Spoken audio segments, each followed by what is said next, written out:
स्वामी म्हणतात, त्रास होतो जेव्हा आपले समजणारे आपल्यालाच दुःख देतात, जेव्हा गरजेच्या वेळी कोणी सोबत नसतं, जेव्हा आपल्याकडे व्यक्त करायलाही कोणी नसतं, जेव्हा सगळे स्वप्न एका क्षणात तुटून जातात, जेव्हा कुठूनच मार्ग दिसत नाही.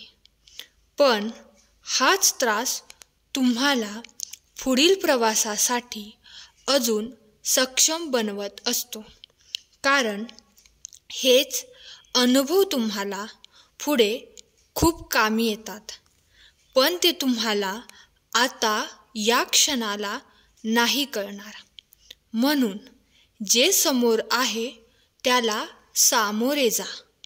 भिवू नको, मी तुझ्या पाठीशी आहे. श्री स्वामी समर्थ.